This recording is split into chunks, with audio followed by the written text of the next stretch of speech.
Mama! 3 more radios for you, Shelby. Not now, Tommy. Mama! This nail polish is drying way too dark. Practice. Grab a tissue and maybe some pink frosting.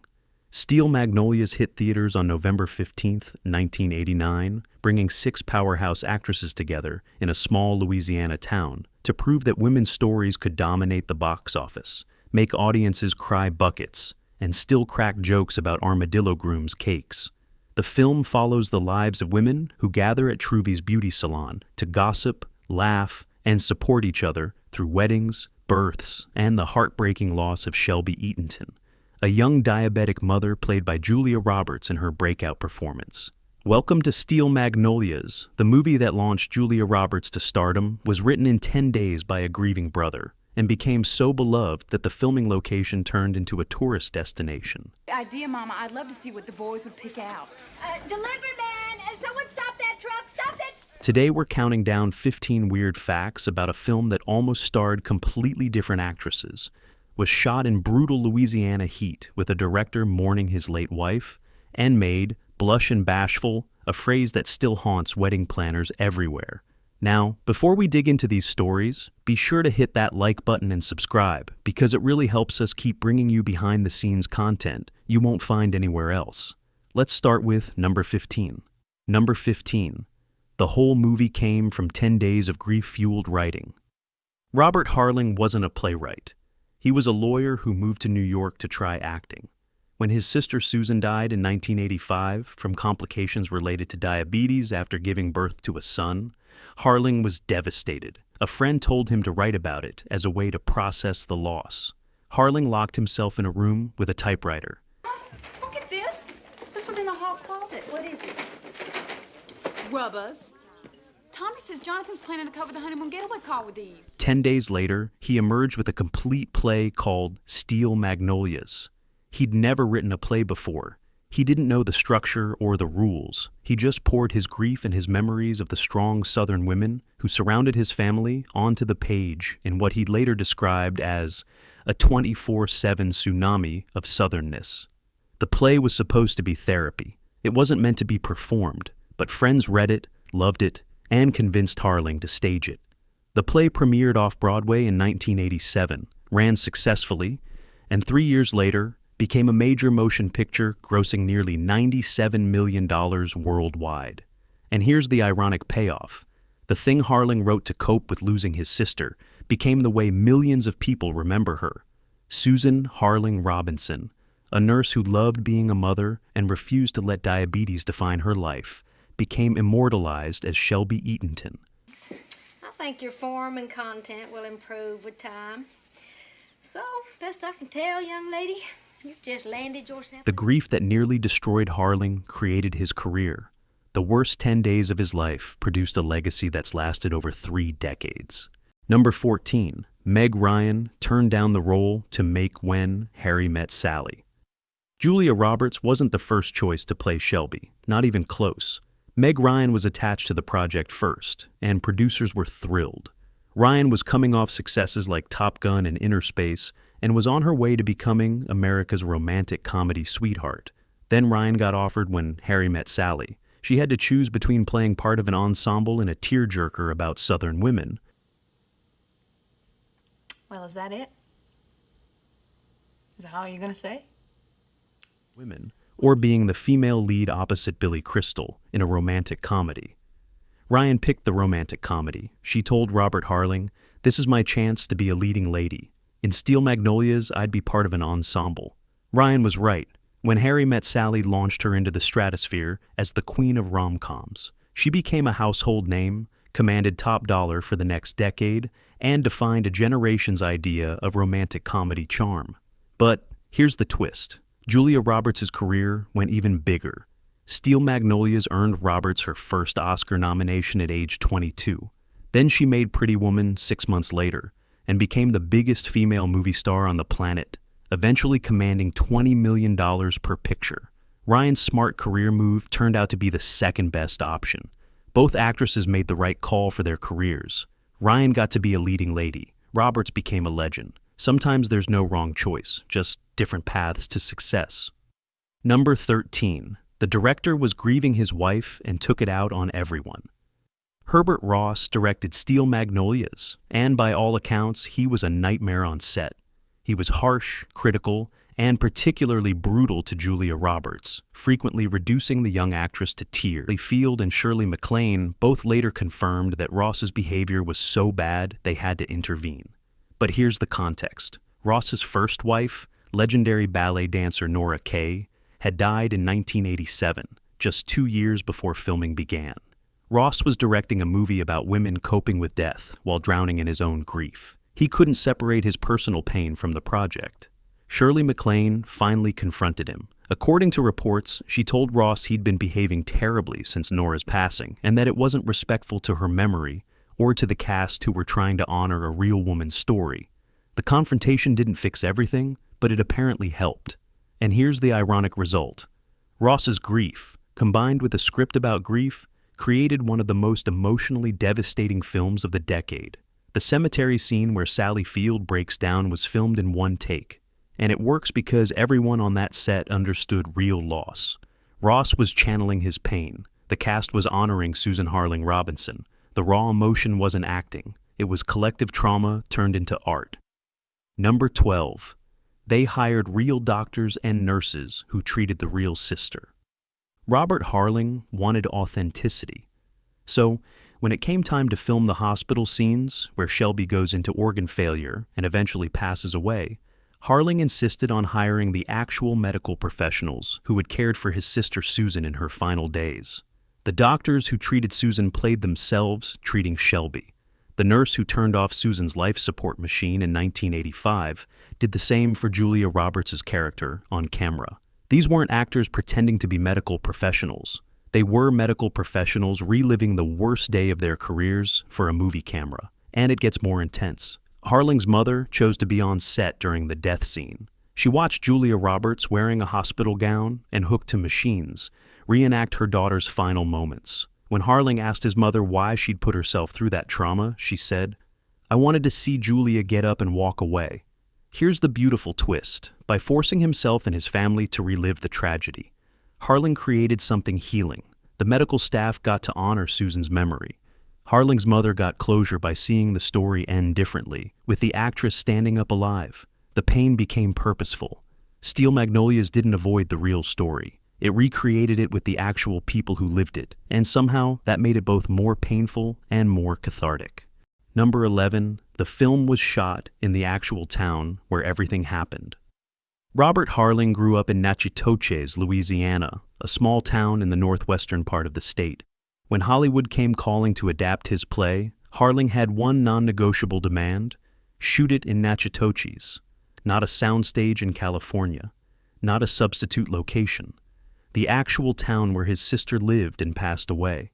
The production took over Natchitoches from July to September 1988. They filmed in real homes, real churches, and real beauty salons. The Cook-Taylor house, built in the 1840s, became Malin's home. The family living there relocated to an apartment for the summer, so filming wouldn't be disrupted. The production brought Hollywood chaos to a quiet southern town. The local Piggly Wiggly didn't stock caviar or the specialty items the Los Angeles crew demanded. Residents had never seen anything like it. But here's the ironic payoff. The movie made Natchitoches famous. Tourism exploded. The town became synonymous with Steel Magnolias. The Cook-Taylor house was turned into a bed and breakfast in 2003 and renamed the Steel Magnolia House. Visitors come from around the world to tour the locations. Harling insisted on authenticity to honor his sister's memory. In doing so, he accidentally turned his hometown into a pilgrimage site for fans of the movie. The place that represented Harling's greatest loss became his hometown's greatest economic boom. Loss became legacy and tourist revenue. Number 10. Herbert Ross tortured Julia Roberts until the cast revolted. Julia Roberts was 21 years old when she started filming Steel Magnolias. She'd done Mystic Pizza and a handful of TV appearances, but this was her first major film with veteran actresses. Director Herbert Ross decided she was an easy target. Ross criticized everything Roberts did. Her line readings, her movements, her expressions, all wrong according to Ross. He'd make her redo scenes repeatedly, nitpicking details and destroying her confidence. Sally Field later admitted Ross went after Julia with a vengeance. This was pretty much her first big film. Dolly Parton reported that Ross asked her, "Can you even act?" Parton's response was perfect. "No, but it's your job to make me look like I can." But Roberts, young and inexperienced, didn't have that kind of defensive armor yet. She cried. A lot. Finally, Shirley MacLaine and the other actresses had enough. They told Ross to back off. They protected Roberts, rallied around her, and made it clear his behavior was unacceptable. MacLaine later said Roberts seemed to threaten Herb Ross's sense of power. And here's the ironic result. Roberts' vulnerability on screen, the raw emotion that earned her an Oscar nomination, came partly from being genuinely upset. Ross's cruelty accidentally made her performance more authentic. The director who tried to break her ended up making her a star. Roberts walked away with a Golden Globe, an Oscar nomination, and the beginning of a legendary career. Ross walked away remembered as a bully who lucked into a masterpiece. Number 9. The cemetery scene was one perfect take. The most famous scene in Steel Magnolias is Sally Field's breakdown at the cemetery. Malin stands at her daughter's grave, surrounded by friends, and loses control. She screams about wanting to hit something, rages at the unfairness, and then collapses into laughter when Claire offers up Ouiser as a punching bag. That scene was filmed in one take. 1. Herbert Ross set up the cameras, Field delivered the performance of her career, and Ross called cut. They didn't do another one. Field later said she'd been preparing for that moment through the entire shoot, building up the emotion, understanding Malin's journey, and waiting for that scene to release everything. When the moment came, she let it explode. The scene lasts about 2 minutes and contains some of the best acting Field ever did. She didn't win the Oscar. She wasn't even nominated, though Roberts was. But anyone who's seen Steel Magnolias remembers that breakdown. And here's why it worked. Nobody was acting. Field was channeling real grief. The other actresses were reacting authentically. Even though it was scripted, the emotions were genuine. One take captured lightning in a bottle. Sometimes you only get one shot, and one shot is all you need. Field's performance became the emotional heart of the movie because she didn't have a second chance to overthink it or polish it. Raw beats perfect every single time. Number 8. Dolly Parton and Daryl Hannah studied real hairstylists. Dolly Parton played Truvy, the beauty salon owner, and Daryl Hannah played Nell, her assistant. Both actresses had to style hair on camera, which meant actually cutting, curling, and arranging hair while delivering dialogue and hitting marks. So Parton and Hannah spent weeks studying with professional hairstylists. They learned techniques, practiced on mannequins, and eventually worked on real people until they could style hair convincingly while cameras rolled. The wedding scene where Truvy does Shelby's hair for her ceremony required Parton to actually create an elaborate updo on Julia Roberts while saying her lines. No faking it, no cutaways to a professional's hands. Parton's hands doing the work on screen. Here's the thing. Parton's already a perfectionist about hair. She's famous for her wigs, her style, her entire look. So, of course she wasn't going to have to do a beauty salon role, and Hannah, playing the awkward new girl who doesn't quite have the skills yet, had to learn how to style hair well enough that she could then make it look like she was learning. And here's the payoff. The beauty salon scenes feel real because they are real. When those women are sitting in chairs getting their hair done, actual hairstyling is happening. The authenticity shows. The viewer believes Truvy's is a real salon because Parton and Hannah made it one. Number 7. The armadillo groom's cake was real and people wanted slices. In the movie, Jackson's groom's cake is shaped like an armadillo. It's gray, realistic, and hilariously weird. When Drum asks Ouiser for a slice at the reception, she cuts him the tail section, and he delivers one of the movie's best throwaway lines. "Thanks, Ouiser, nothing like a good piece of tail." That cake was real. A professional baker created an actual armadillo cake that the cast ate during filming. It had to be remade multiple times for different takes, meaning someone spent days of their life making edible armadillos. The cake became iconic. Southern bakeries started getting requests for armadillo grooms cakes. The trend spread. What started as a quirky detail in a movie became an actual wedding trend in the South. Here's the beautiful irony. Robert Harling included the armadillo cake as a joke about Southern excess and weird traditions. He was gently mocking the kind of over-the-top themed events that small Southern towns love. Instead of getting the joke, people embraced it. They wanted armadillo cakes at their weddings. The parody became the thing. Harling's sister never had an armadillo groom's cake. That detail was invented for comedy. But now, decades later, real couples serve real armadillo cakes at real weddings because of a fictional movie about a real woman. Fiction became reality because nobody told the bakers it was supposed to be funny. Number 6. Bette Davis lobbied hard for Shirley MacLaine's role. Before casting was finalized, legendary actress Bette Davis saw the play in New York and became obsessed with playing Weiser, the cranky dog-toting curmudgeon. Davis, then in her 80s and dealing with health issues, wanted one more great role. Davis invited Robert Harling to tea and made her pitch. She told him she'd be perfect as Weiser, suggested Katharine Hepburn for Clary and Elizabeth Taylor for Truvy. Davis had a vision. Hollywood legends playing Louisiana women, bringing gravitas and star power to an ensemble piece.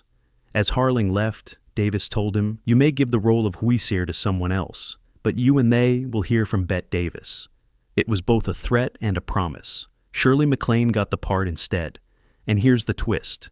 MacLaine was absolutely perfect. At age 55, she brought the right mix of tartness and vulnerability. She got the best lines and delivered them with impeccable timing. She made Weiser iconic. Davis would have been great, but MacLaine was right.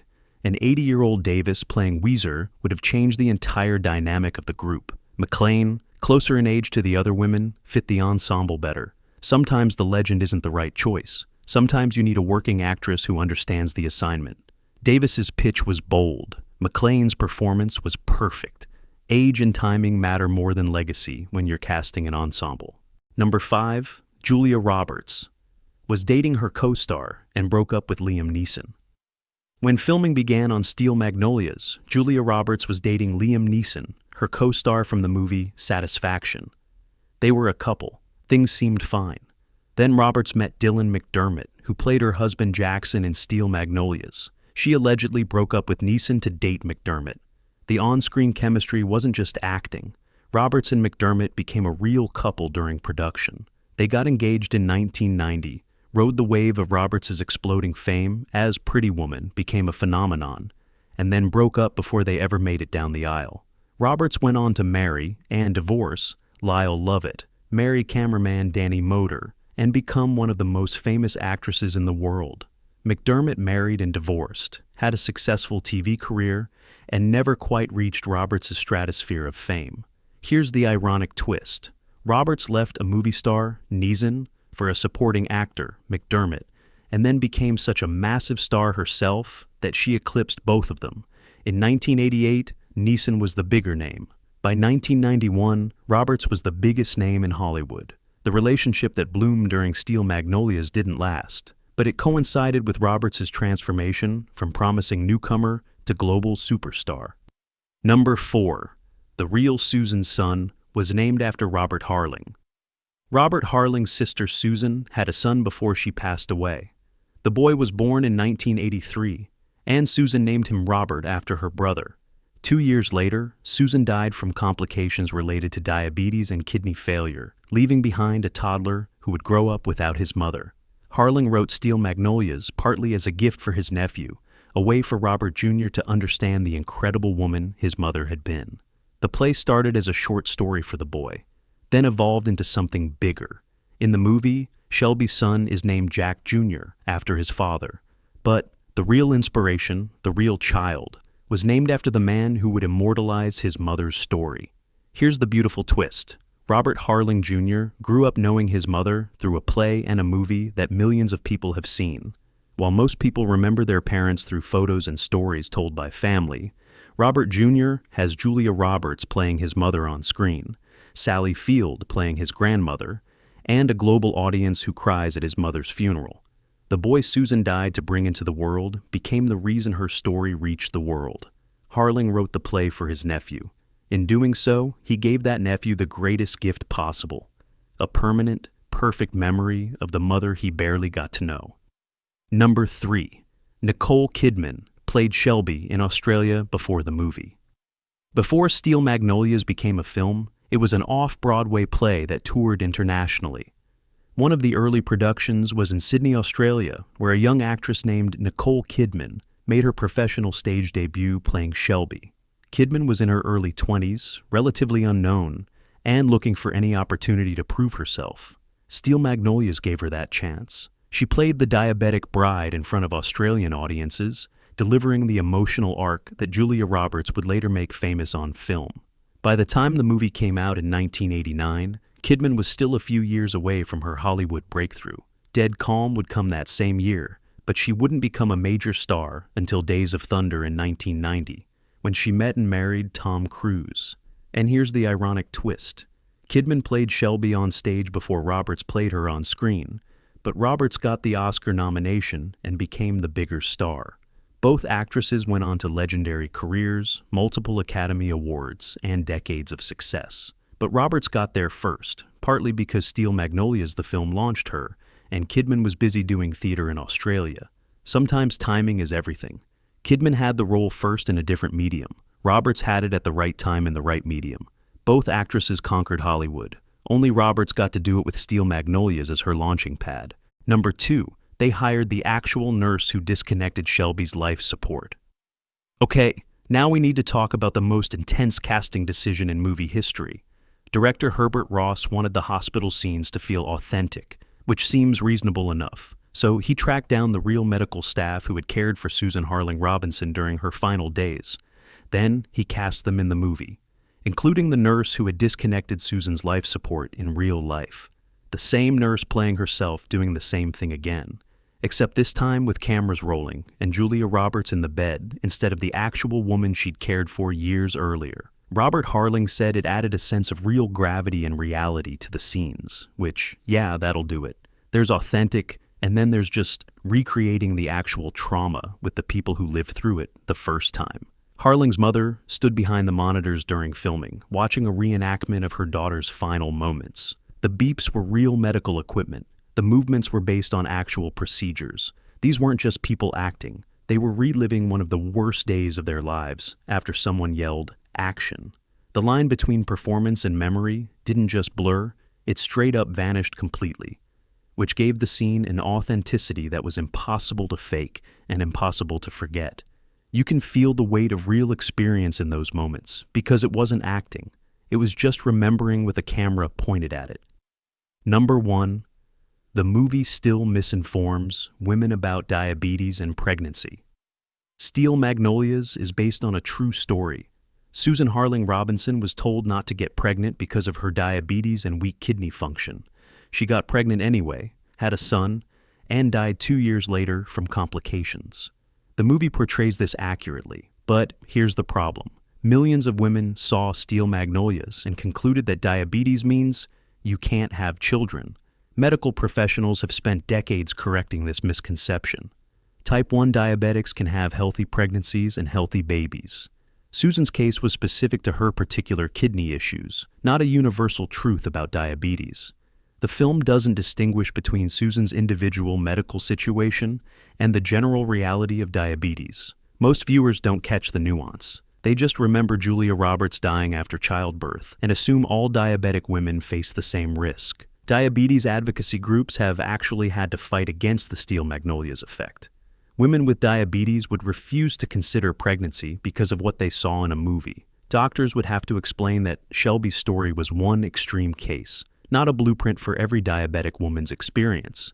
And here's the devastating irony. Robert Harling wrote the play to honor his sister's courage in choosing motherhood despite the risks. Instead, the film scared countless women away from making the same choice. The tribute accidentally became a warning. The celebration of one woman's bravery discouraged others from being brave. Steel Magnolias is beautiful, emotional, and based on a real tragedy. It's also medically misleading in ways that have had real consequences for real women for over 30 years. And there you have it. 15 weird facts about the movie that made us cry in beauty salons, turned Julia Roberts into a superstar, and proved that women's stories could dominate the box office while breaking hearts. From Herbert Ross's grief-fueled cruelty to the real doctors reliving their worst day on camera to the armadillo cake that launched 1,000 copycats, Steel Magnolias is stranger behind the scenes than most fans realize. Which facts surprised you the most? Drop your thoughts in the comments below. If you loved this deep dive into Steel Magnolias, smash that like button and subscribe to the channel for more behind-the-scenes stories about the movies that shaped a generation. Hit the notification bell so you never miss our uploads. And until next time, grab some cheesecake, call your girlfriends, and remember, there's no such thing as natural beauty. Thank you for watching.